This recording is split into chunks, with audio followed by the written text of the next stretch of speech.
Great. So today what I want to talk about is producer maximization. We just finished a section about how consumers make decisions and consumers try and maximize their utilities subject to their budget constraint. And now we're going to think about how firms make maximization decisions. It's a very similar theory, right, in the sense that the firm is also trying to maximize, in their case, profit, but they're also constrained. And their constraints really have more to do with cost and what they're able to sell. Okay, so let's just sort of set up a little bit of foundational theory here.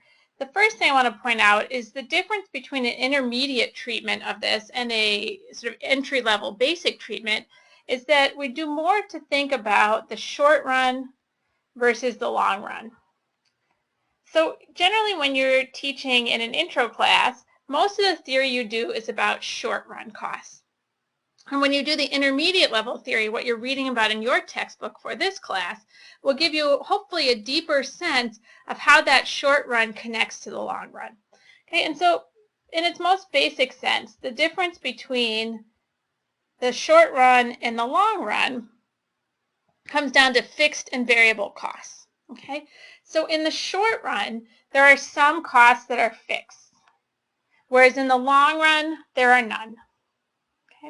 So sometimes people say, well, how short is the short run? Is the short run a day? Is it a week? Is it a year? And the answer is, don't know. It depends. It depends over what time period the firm has some costs that are fixed. Okay, so a common way to describe this is to say like your lease. If you're renting a building and you have a year lease, that's a fixed cost for a year. Okay. Other fixed costs tend to be like labor contracts. If you've negotiated a union contract and it's on a 2-year cycle, then your costs for labor are fixed over those 2-year cycles.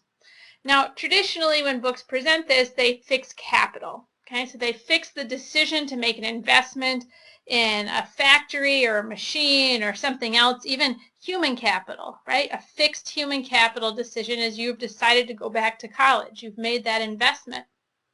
Okay, and that you're invested and you're locked in for a certain amount of time there.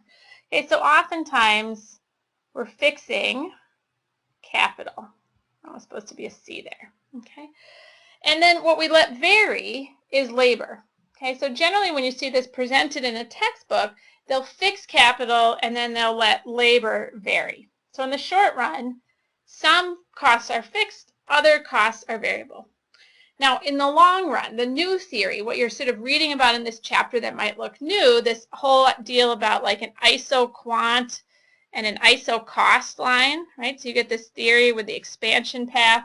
Here you've got capital and labor both as choice variables. You can choose between how much capital or how much labor you want to use in your production. So in this case, if there's only two factors of production, capital and labor, the key is that in the long run, both capital and labor are variable. Okay, you have choices. The firm has decisions over how to use those combinations of inputs. Okay, now for this lecture, I'm trying to decide, how to use our 20 minutes best. And I think for our 20 minutes, what I really want to spend talking about is I want to think about this: what is fixed in the short run? Okay, and I want to add a little bit of depth, hopefully, some deep thoughts here about how we discuss opportunity costs when we cover this in our classes. Okay, so deep thoughts about opportunity costs as it relates to the firm. Okay, so some of this will just be a quick review. Some of this will look very familiar, hopefully, from what you're teaching in your classes. And I just want to spend a little bit of time sharing with you some of the language that I use to try and emphasize opportunity cost. Okay, all right, so we've got a perfectly competitive firm. This is what's going to look very familiar. It's in a perfectly competitive market where there's an equilibrium price. Right? They're price takers. They have a marginal cost curve. Well, here's the deep thoughts for a moment. Okay, why does this cost curve have this shape? What's the deal with this Nike swish going on? Okay, so we see for large periods of production, from about here all the way on, we see increasing marginal costs. And why do we see increasing marginal costs? Well, we see increasing marginal costs because of the concept that we call diminishing That's a tough word to write here. Diminishing marginal productivity, diminishing marginal product. And generally when you teach this in class, you talk about the marginal product of labor and how hiring additional workers increases your output, but each additional worker increases it by a smaller and smaller amount. Okay, so we're saying the workers are adding something, but they're not adding as large of increments as the previous worker did. You probably do some sort of simulation in class, and hopefully you're sharing some of those ideas with your peers in our lesson sharing portion of this course. Anyway, I digress. So we've got this diminishing marginal product, and what I want you to remember is that the reason this happens is because capital is fixed. If capital were not fixed, we would not see diminishing marginal productivity of labor. So the whole assumption here of an upward sloping marginal cost curve really goes back to the fact that this is a short run analysis and that we've fixed capital. All right, so anyway, from here, the firm decides how much to produce, okay? And so as you know, just for review here, their profit maximizing decision is based on setting marginal cost equal to marginal revenue, right? If they're below that, if they're back here, their costs are below what they can bring in, do it, do more of it. But don't go past here, because if you go past here, now your costs are above your revenue, and that's not such a good idea. Okay, so moving on here, you generally teach this, and then the fixed and average costs come back in here. Okay, so let's sort of set up our firm one last time. Once more, probably won't be the last time.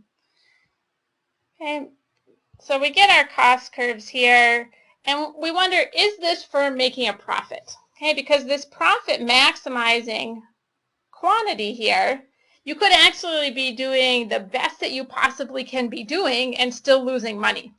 And if that's the case, what the market is doing is sending you a signal with like big flashing lights. I often talk about prices and profits as signals that are flashing lights and screaming at you, do this, don't do that. So if you're losing money, right, the market is giving you a big flashing signal that's saying, get out, go do something else. Okay, so let's draw a firm that's losing money here. So here's their average total cost, and here's their average variable costs. Okay, and they're doing the best they can here at Q star, but notice that at Q star, they're losing money. Okay, their average cost is above their average revenue, and so this little squiggly pink area that I'm drawing in here, this is they're losing money. So then, as you know, you're accustomed to teaching here. Here's a firm that's losing money, but they're going to stay open. It's sort of a weird concept, right? Why would you lose money and yet stay open? Well, in this case, they're going to stay open because although they're losing money, right, they're covering their average variable cost.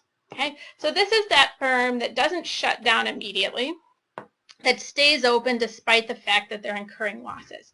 And here's the deep thought here, is you really have to remember to point out to your students that the total cost here includes your opportunity cost. Okay, so we're talking not just about your accounting costs. If your firm is in this situation, your accountant is ecstatic. Your accountant is doing just fine. Your accountant tells you you're making money. Good job. Keep doing what you're doing, right? Because your accountant is looking at the fact that you're covering your variable costs. Okay, they may even be looking at the fact that you're covering sort of your fixed costs over time, that you're putting money towards your rent, or you're putting money aside to cover depreciation and the likes. But what the accountant is never looking at is those implicit costs, those opportunity costs, such as what else you could be doing with your investment, or what else you could be doing with your time. Okay. So here's a firm that's operating at a loss and yet staying open, okay? And what the market is telling them, what the signals are flashing is saying, you're making money here, but you could be doing better somewhere else, okay? You could be doing better if you shut this business and went into a different industry, a different firm. So sometimes it's a weird concept, and I want you to sort of think about how can you illustrate this for your students with an example, okay? So just to recap, what I want to apply opportunity cost here is the idea, the economic costs are going to consider what your accountant cares about. So accounting costs plus your opportunity cost. Okay, the implicit cost of what else you could be doing. So take this example, for instance. Okay, imagine that you are a student sitting in a high school classroom and your family owns a business. Okay, your family owns a small convenience store, let's say. Okay, and you're headed off to college. And when you get back from college, your family is hoping, fingers crossed, that you're going to take over the business for them. Now, it may be very rational for your parents to own that business. They're probably doing quite well. They're probably, providing for their family. They're making money. Okay, they're making enough money to buy clothes, pay the rent, send their kids to college even. Okay, and yet when you come home from college, you might decide to shut the business down. Okay, and you might think, well, why is it rational for your parents to operate it, but not for you?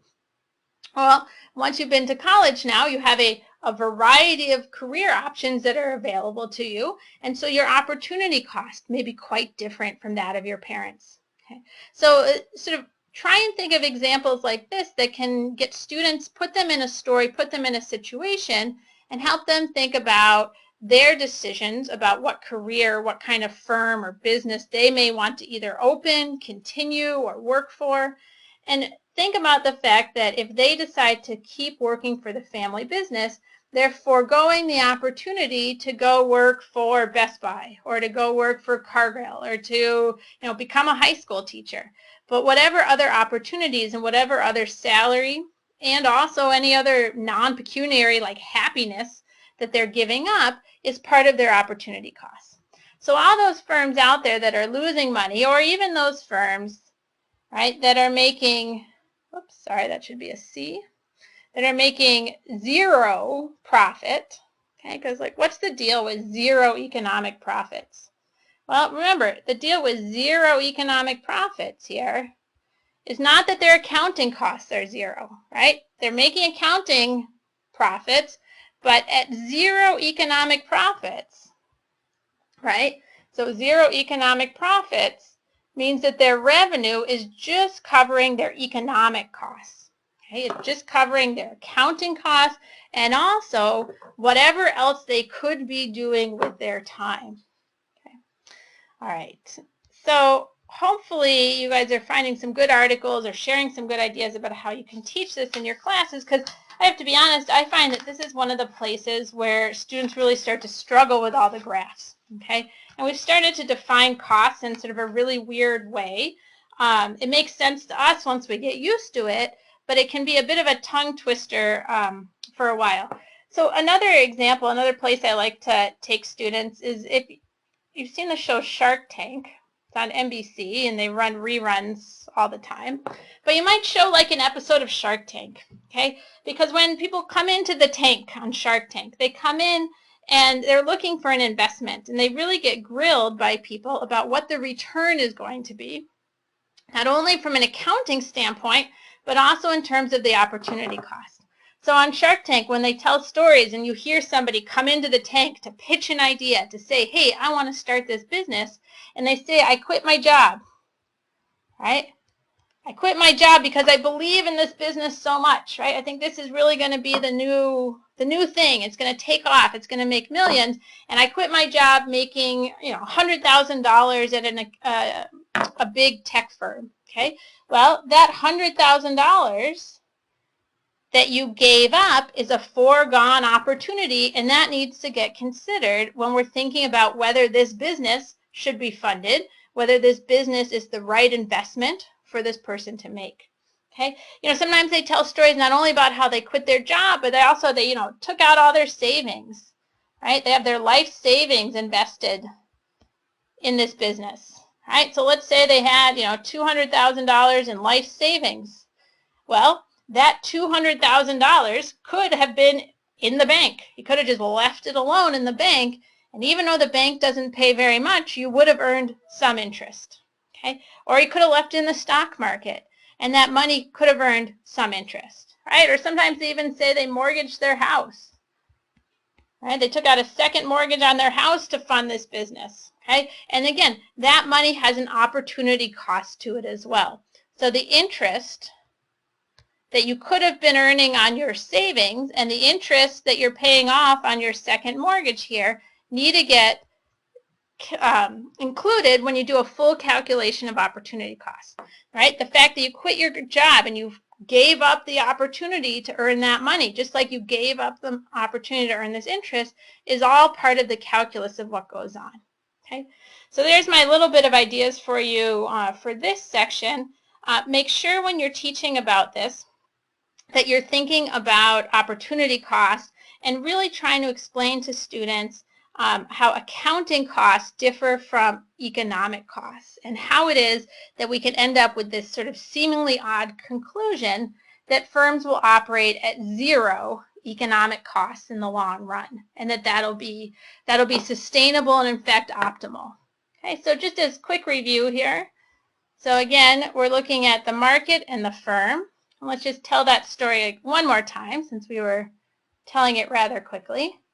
Okay, so here's a story about a firm. Let's see, let's draw that initial firm that's making losses in an economic sense, although they are in fact covering their day-to-day variable costs. Okay, so again, here's a firm that's losing money, but their losses are economic losses, not necessarily accounting losses. Okay, so maybe this is the firm that the person comes home from college with their newly minted human capital, their newly minted degree. They have new opportunities, and thus the average total cost, right, that fixed cost that they have where they went to college and got that degree now makes it such that it's not desirable for them to maintain this firm, for them to keep this business open. The market is sending them a signal that says, go do something else. You can make more money, you could be happier, right? You could live a more fulfilled, higher utility life doing something else. So then what happens, okay, when this firm shuts down, okay, or other firms like it, remember what happens then is we see the supply curve go back, okay, and prices come up, such that we get back to that equilibrium with zero economic profits. And the point I want to make here, the point I want to leave you with, you may have to go back and kind of think through this slowly, but the firms that exit are the firms that have high costs. And those high costs are likely high opportunity costs. So these are the firms, these are the people that would be better off doing something else. And this is sort of really getting at the beauty of what the market is doing. The market is, you know, as if led by an invisible hand, assigning people to jobs, assigning firms to produce based on where they can be most productive. Okay, so whoever has a high opportunity cost will bail, go do something else, and that'll benefit not only this market, but also the market that they enter into. Okay, so again, I look forward to seeing the suggestions you have about how to teach fixed and variable costs, how you teach producer maximization in your classrooms. Hopefully you found the reading about ISOQuant and ISOCost interesting, but I do also really want to make sure that you take away some deep thoughts about how opportunity cost relates to all of this.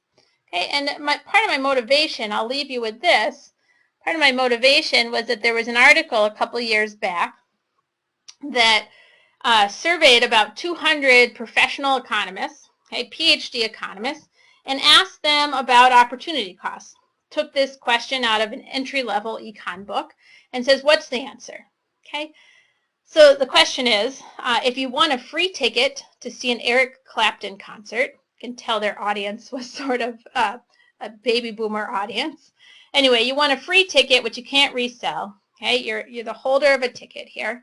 And Bob Dylan is performing on that same night right next door. Okay, and that's your next best activity. Tickets to Dylan cost $40, And on any given day, you'd be willing to pay up to $50 to see Dylan. Okay, so Dylan's next door, you'd be willing to pay $50. They only cost $40. So your profit, so to speak, what you make above and beyond the cost would be $10.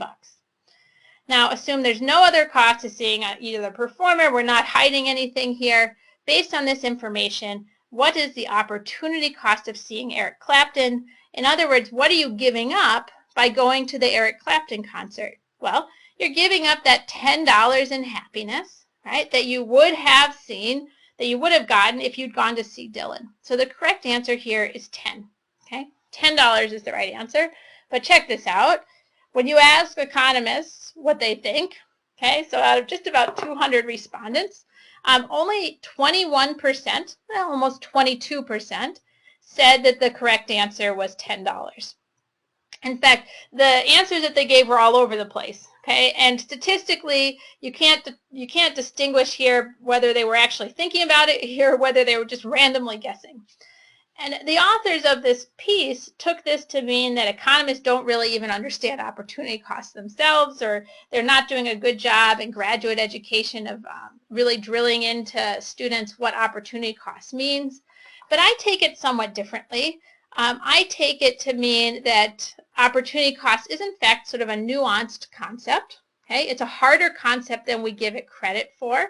And I think weaving opportunity costs throughout your lectures, not just in the first week or so, but bringing that concept back when you teach about the firm or when you teach about either consumer or producer behavior, really helps to hammer home how important this concept is to understanding economics.